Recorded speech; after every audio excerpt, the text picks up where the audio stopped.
Video like जरूर कर लीजिए और ऐसे वीडियो लगातार फ्री में पाने के लिए चैनल को तुरंत सब्सक्राइब कर लीजिए और बेल आइकन को जरूर टैप कर लीजिए ताकि आगे भी सारे वीडियो आपको मिलते रहे। यूट्यूब में फॉलो करते हैं तो प्लीज ये वाला फ्री टेलीग्राम चैनल जरूर ज्वाइन कर लीजिएगा। सारे नोटिफिकेशन सारे अपडेट यहीं पे आते हैं, ध्यान रखिए। हेलो दोस्तों, एग्जाम प्रिपरेशन में मैं प्रियंका एक बार फिर से आप सभी का स्वागत करती हूँ। यूपीपीएससी आरओ एग्ज़ाम जो कि होना है बहुत जल्दी होने वाला है। 27 जुलाई को आपका एग्ज़ाम प्रस्तावित है और मैं डेली आपको मॉक टेस्ट करा रही हूँ जो कि आपके एग्ज़ाम के लिए इम्पॉर्टेंट है। डेली रात को 9 बजे क्लास आती है और आज मैं कुछ क्वेश्चन आपको सॉल्व करा रही हूँ सब्जेक्ट वाइज जो कि पिछले वर्ष प्रश्न पूछे गए हैं। तो एक क्विक रिवीजन इंपॉर्टेंट है, एग्जाम के पैटर्न को समझना है तो इन क्लासेस को देखना इंपॉर्टेंट है। यहाँ पर मैंने इतिहास के मोस्ट इंपॉर्टेंट क्वेश्चन लिए हुए हैं। प्री प्लस मेंस में जो पूछे जाते हैं प्रश्न उनको ले ही लिया, उसके साथ में आप देखेंगे और कौन से एग्जाम में प्रश्न पूछे जा सकते हैं वो उनका भी कलेक्शन आपको मिल जाएगा। तो क्लासेस ध्यान से देखिए, यहाँ पर जो प्रश्न आपके लिए गए हैं वो PYQ बेस्ड है, ठीक है। PCS के लिए भी इंपॉर्टेंट है, लेकिन जो बच्चे RO का एग्जाम टारगेट कर रहे हैं उनके लिए खासकर ये सीरीज मैंने स्टार्ट की है। तो सब्जेक्ट वाइज तो देख ही रहे हैं, साथ में आपके फुल लेंथ मॉक टेस्ट भी चलते रहेंगे। अगर आप न्यू हैं चैनल पर तो डेली दोपहर 1 बजे GS की क्लास आती है, रात को 9 बजे प्रैक्टिस सीरीज चल रही है। साथ में कुछ शॉर्ट क्वेश्चंस आते हैं जो कि आपके शॉर्ट वीडियो में कवर किए जाते हैं। जो भी बच्चे पेड कोर्स में इंटरेस्टेड हैं, जिन्हें टेस्ट ज्वाइन करना है, फुल लेंथ मॉक टेस्ट चाहिए, टेस्ट सीरीज आपको सारी एक साथ मिल जाएंगी, या कंप्लीट कोर्स भी ज्वाइन कर सकते हैं RO के लिए। डिस्क्रिप्शन बॉक्स में मैंने नंबर प्रोवाइड किया, आप उन पर कॉल या मैसेज करके इन्फॉर्मेशन ले सकते हैं, जिसमें आपको एग्जाम ओरिएंटेड टेस्ट सीरीज दी जा रही। डेली प्रैक्टिस कर पाओगे, उसका एक्सप्लेनेशन आपको डिटेल में दिया जाएगा, जिससे उनसे रिलेटेड और भी कोई प्रश्न बनते हैं तो आप आसानी से हल कर पाएंगे। कंटेंट में आपको देखना है कि आपकी सब्जेक्ट वाइज सारी क्लासेस अवेलेबल हैं, सारे सब्जेक्ट भी कंप्लीट हो जाएंगे और आपकी प्रैक्टिस भी अच्छे से हो जाएगी।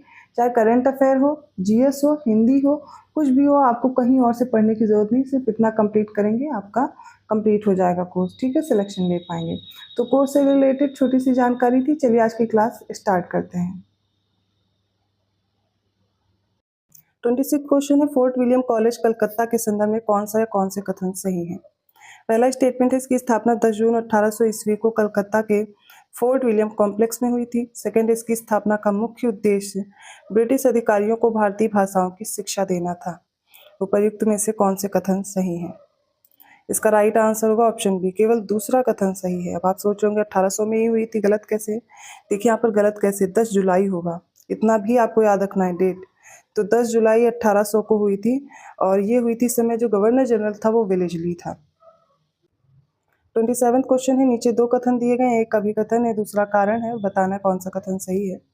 कथन है भारतीय प्रश्नों पर विवेचना के लिए दादा भाई नौरोजी ने 1866 में लंदन में ईस्ट इंडिया एसोसिएशन का गठन किया। कारण है क्योंकि वह ब्रिटिश जनमानस को प्रभावित करना चाहते थे। इसका सही उत्तर देखिए और हो जाएगा ऑप्शन सी, कथन और कारण दोनों सही हैं और कथन जो कारण है वो कथन की सही व्याख्या भी कर रहा है। 28 क्वेश्चन है, भारतीय सिविल सेवा के संदर्भ में निम्नलिखित में से कौन से कथन या कथन सही है। पहला, भारत सरकार अधिनियम 1919 में भारतीय सिविल सेवा के एक अलग परीक्षा का प्रावधान किया गया जो भारत में होनी थी। सेकंड है, भारतीय सिविल सेवा में 1941 में भारतीयों का प्रतिशत यूरोप वासियों से अधिक था। इसका सही उत्तर हो जाएगा ऑप्शन सी, दोनों स्टेटमेंट करेक्ट है। 29 क्वेश्चन है, ब्रिटिश उपनिवेशवाद के विरुद्ध भोजपुरी में लोकप्रिय कविता लिखी थी फिरंगिया। अब ये फिरंगिया लिखने वाले कवि कौन थे। मनोरंजन, रंजन प्रसाद, त्रिलोकी सिंह या राजेंद्र पांडे। इंपॉर्टेंट है क्वेश्चन, राइट आंसर होगा ऑप्शन ए, मनोरंजन थे। 30वां प्रश्न है, काकोरी षड्यंत्र केस में प्रधान आरोपी थे पंडित राम प्रसाद बिस्मिल। इनको यूपी के किस शहर में फांसी दी गई थी। वाराणसी, गोरखपुर, कानपुर और लखनऊ। इसका राइट आंसर होगा ऑप्शन बी, गोरखपुर में। चलिए तो जान लेते हैं काकोरी षड्यंत्र केस के बारे में। तो ये हुआ कब, 9 अगस्त 1925 को। तो 1925 की डेट याद रखिएगा, ठीक है। 9 अगस्त 1925 को काकोरी नामक स्थान है, लखनऊ से कुछ दूरी पर है काकोरी, जहाँ पर ये घटना हुई थी और इस योजना में जो अभियुक्त थे इनको फांसी की सजा सुनाई गई थी। 19 दिसंबर 1927 को दी गई थी फांसी। राम प्रसाद बिस्मिल को अभी हम लोगों ने देखा कहाँ दिया गया, गोरखपुर जेल में। अशफाक उल्ला खां ये भी थे, इनको फैजाबाद की जेल में फांसी दी गई। ठाकुर रोशन सिंह को इलाहाबाद, या जिसे आप प्रयागराज बोलते हैं, तो इलाहाबाद की जेल में। राजेंद्र लाहिड़ी को गोंडा की जेल में फांसी दी गई थी। सभी से प्रश्न बनते हैं, याद रखिएगा। 31 क्वेश्चन है, नीचे दो कथन दिए गए, एक कथन है दूसरा कारण है, सही उत्तर चुनना है। कथन है रविन्द्रनाथ टैगोर ने नाइटहुड की उपाधि को त्याग दिया था क्योंकि वे असहयोग आंदोलन में भाग लेना चाहते थे। इसका राइट आंसर होगा ऑप्शन सी। कथन सही है, कारण गलत है। उन्होंने अपनी नाइटहुड की उपाधि त्यागी थी जलियांवाला बाग हत्याकांड के बाद, ठीक है। तो ये असहयोग आंदोलन में भाग लेने की वजह से नहीं था।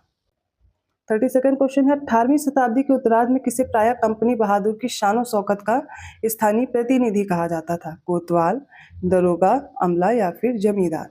राइट आंसर ऑप्शन बी, दरोगा को। 33वां क्वेश्चन है, निम्नलिखित में से किस आंदोलन के साथ अरुणा आसफ अली जुड़ी थी? असहयोग आंदोलन, सविनय अवज्ञा आंदोलन, वैयक्तिक सत्याग्रह और भारत छोड़ो आंदोलन? इसका सही उत्तर हो जाएगा ऑप्शन बी, भारत छोड़ो आंदोलन से अरुणा आसफ अली जुड़ी थी। अब जो ये जितने भी आंदोलन दिए गए ना, इनकी सबकी डेट आप लोग कमेंट करके बताएंगे। 34वां क्वेश्चन है, लिस्ट 1 को लिस्ट 2 से मैच करना है। तो लिस्ट 1 में कुछ युद्ध दिए गए हैं और उनके वर्ष दिए गए हैं। द्वितीय आंग्ल मैसूर युद्ध, द्वितीय आंग्ल फ्रांसीसी युद्ध, द्वितीय आंग्ल मराठा युद्ध और द्वितीय आंग्ल अफगान युद्ध। देखिए जितने भी आंग्ल मैसूर हुए हैं, आंग्ल फ्रांसीसी हुए, आंग्ल मराठा हुए, आंग्ल अफगान हुए, आंग्ल नेपाल युद्ध हुआ, जितना भी हुआ है ये सारे युद्ध आप एक जगह लिख लीजिए, ठीक है। सारे आपको याद होने चाहिए। इसमें देखते हैं जो वर्ष दिए गए हैं, 1803 से 1805 है, 1780 से 84 है, 1878 से 80 है और 1750 से 54 है। एक एक करके मैच करते हैं। तो द्वितीय आंग्ल मैसूर युद्ध पे आते हैं। ये कब हुआ था? 1780 से 1784, ठीक है। द्वितीय आंग्ल फ्रांसीसी युद्ध हुआ था 1750 से 1754 के बीच। द्वितीय आंग्ल मराठा युद्ध 1803 से 1805 और द्वितीय आंग्ल अफगान युद्ध हुआ था 1878 से 1880 के बीच। ए का 2 है, बी का 4 है, सी का 1 है और डी का 3 है। ऑप्शन ए करेक्ट है। अगला प्रश्न देखिए, क्या है? निम्नलिखित घटनाओं को कालानुक्रम में व्यवस्थित करना है। पहला है कर्जन वाइली की हत्या, सेकंड है खुदीराम बोस को मृत्युदंड, बाल गंगाधर तिलक द्वारा केसरी समाचार पत्र का प्रारंभ और फोर्थ है अबुल कलाम आजाद द्वारा अल हिलाल समाचार पत्र का प्रारंभ। इसका राइट आंसर देखिए, सबसे पहले बात करते हैं कर्जन वाइली की हत्या। तो कर्जन वाइली की हत्या कब हुई? तो याद कर लीजिए, ये हुई थी जुलाई 1909 में, ठीक है। तो इसको लिख लेते हैं 1909। खुदीराम बोस को मृत्युदंड कब दिया गया? वो था 11 अगस्त 1908, ठीक है। बाल गंगाधर तिलक के द्वारा केसरी जो समाचार पत्र है उसका प्रकाशन कब हुआ था? और इसके बाद है अबुल कलाम आजाद द्वारा जो पब्लिश किया था अल हिलाल। तो केसरी पब्लिश किया गया 1881 में, 4 जनवरी 1881। अगला बचा है जो अबुल कलाम आजाद द्वारा अल हिलाल, ये हुआ था 1912 में। अब अरेंज करेंगे तो इसका राइट आंसर हो जाएगा 214, ऑप्शन ए करेक्ट है। अगला प्रश्न है, ब्रिटिश भारत में सैन्य बल पर केंद्रीय राजस्व का कुल कितना प्रतिशत व्यय होता था? 40%, 45%, 50 या फिर 55%? राइट आंसर होगा ऑप्शन ए 40%। 37वां क्वेश्चन है, नीचे एक कथन दिया गया, दूसरा कारण है, देख करके सही उत्तर का चयन करना है। कथन है, विंध्य क्षेत्र के पाषाण युगीन लोगों ने नूतन भूतल काल में अंत में गंगा घाटी में प्रव्रजन किया क्योंकि जलवायु परिवर्तन के कारण इस काल में शुष्कता का चरण था। इसका राइट आंसर देखिए क्या होगा? Option A. कथन और कारण दोनों सही है और कारण कथन की सही व्याख्या भी कर रहा है। 38 क्वेश्चन है, निम्नलिखित तीर्थंकरों पर विचार कीजिए और उनका सही कालक्रम में व्यवस्थित कीजिए। अभिनंदन, विमलनाथ, मनीष सुब्रतनाथ और पद्म प्रभु। इसमें देखिए सबसे पहले अभिनंदन होंगे, उनके बाद है पद्म प्रभु, फिर है विमलनाथ और फिर मुनि सुब्रतनाथ। राइट आंसर है ऑप्शन ए। देखिए सारे तीर्थंकर जो कि जैन धर्म के बारे में जो क्लास हुई थी वो मैंने कराई हुई है, उसमें आप कवर कर सकते हैं दोपहर 1 बजे वाली क्लास में। 39वां क्वेश्चन है, निम्नलिखित में से कौन सा करेक्टली मैच्ड नहीं है? तो महाजनपद दिए गए हैं और उनकी क्या है राजधानी, जैसे कि कंबोज की राजपुर या हाटक, अश्मा की पोतन या पोटिल, सूरसेन की कौशाम्बी और कौशल की श्रावस्ती। तो ये एक इनकरेक्ट है और वो हो जाएगा ऑप्शन सी, सूरसेन की मथुरा थी ना कि कौशाम्बी। 40वां प्रश्न है, निम्नलिखित में से किस राजा ने अपने मंत्रियों को पशुओं पर क्रूरता पर प्रतिबंध लगाने के लिए काशी क्षेत्र भेजा था? ऑप्शन ए चालुक्य राजा सिद्धराज जयसिंह, ऑप्शन बी है चालुक्य राजा कुमारपाल, ऑप्शन सी चोल राजा कुलोत्तुंग फर्स्ट और ऑप्शन डी कश्मीरी राजा जयसिंह। इसका राइट आंसर होगा ऑप्शन बी चालुक्य राजा कुमारपाल। तो सबसे पहले कन्नौज का जो युद्ध है इसकी डेट देख लीजिए, ये हुआ 1540 में, ठीक है। 1539 में होता है चौसा का युद्ध। तालीकोटा का युद्ध हुआ 1565 में, खानवा का युद्ध हुआ 1527 में। अब इस प्रकार देखेंगे सबसे पहले कौन सा होगा? 4। तो 4 3 ऑप्शंस में दिया हुआ है, ठीक है। और इसके बाद होता है चौसा का युद्ध 4213, राइट आंसर होगा ऑप्शन ए करेक्ट है। 44 क्वेश्चन है, नीचे दो कथन दिए गए, एक अभी कथन है, दूसरा कारण है, बताना है कौन सा करेक्ट है ऑप्शन। कथन है मुगल साम्राज्य के पतन के बाद मराठा सबसे शक्तिशाली देश शक्ति के रूप में उभरे। इसका कारण है क्योंकि मराठा पहले शासक थे जिनके पास एकीकृत भारतीय राष्ट्र की संकल्पना थी। इनमें से कौन से ऑप्शंस करेक्ट है? तो राइट आंसर होगा ऑप्शन ए। कथन कारण दोनों सही है और कारण कथन की सही व्याख्या भी करता है। 45 क्वेश्चन है, छत्रपति शिवाजी से संबंधित निम्नलिखित घटनाओं को क्रोनोलॉजिकल ऑर्डर में हमें सेट करना है। पहला चाकन के किले पर विजय, सेकंड है अफजल खां का प्रकरण, थर्ड है मुगलों से मतभेद का प्रारंभ और फोर्थ है सूरत पर आक्रमण और लूटना। तो देखते हैं इसका सही उत्तर क्या होगा। तो देखिए जो फोर्थ ऑप्शन है ये सबसे लास्ट में होगा, सूरत पर आक्रमण और उसे लूटना सबसे लास्ट में हुआ था और ये 3 ऑप्शन में दिया गया है, इसको हटा देते हैं। और सबसे पहले चाकन के किले पर विजय हुई थी, 2 ऑप्शन में ये भी दिया है तो ये भी हट गया।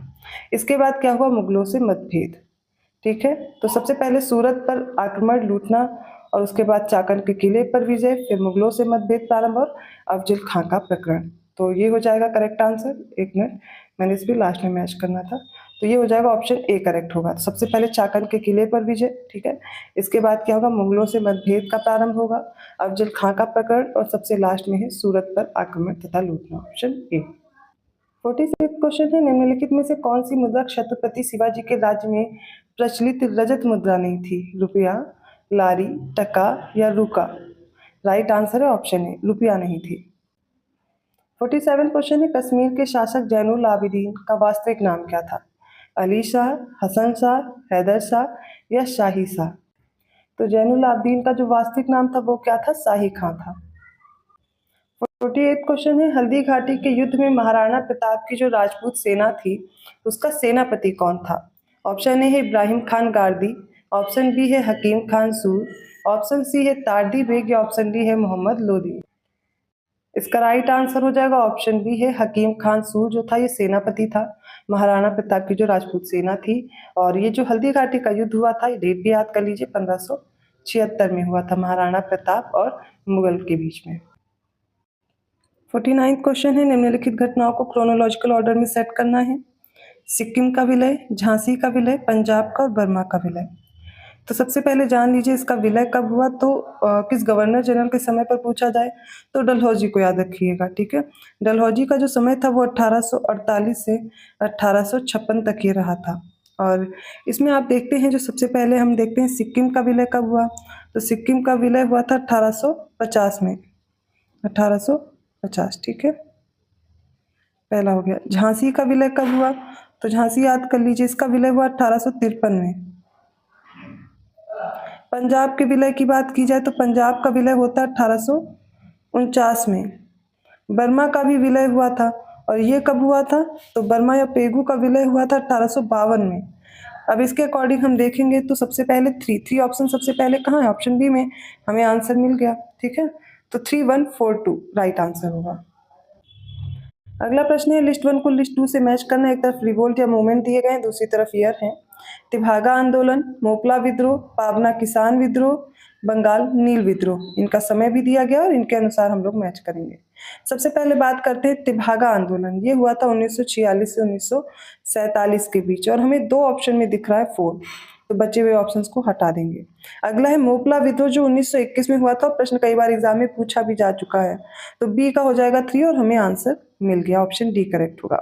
आगे भी देख लेते हैं, पाबना किसान विद्रोह कब हुआ? तो ये हुआ 1879 टू 1880 के बीच। और बंगाल का जो नील विद्रोह हुआ था ये हुआ था 1857 की क्रांति के ठीक बाद, तो ये हुआ था 1859 से 1860 के बीच। इस सेट के क्वेश्चंस कंप्लीट होते हैं जो हिस्ट्री के आपने देखे। आई होप आपको समझ में आया होगा। कहीं भी कोई डाउट लग रहा है आप कमेंट करके पूछ सकते हैं। वीडियो अच्छा लगा तो लाइक करना मत भूलिए, चैनल को सब्सक्राइब भी कर लीजिए और इन दिए गए नंबर्स पे आप अपने पेड कोर्स की जानकारी ले सकते हैं। जो भी कोर्स आप ज्वाइन करना चाहते हैं, टेस्ट सीरीज, पीडीएफ या फिर करंट अफेयर, जीएस, जो भी अभी कंटेंट के लिए आप कंफ्यूज हैं, कंप्लीट कोर्स ज्वाइन करके अपनी तैयारी कर सकते हैं। नंबर्स पे आप जानकारी लेंगे, आपको कोर्स अवेलेबल करा दिया जाएगा। मैं मिलती हूँ ऐसे ही क्वेश्चंस के साथ नेक्स्ट वीडियो में, तब तक के लिए धन्यवाद।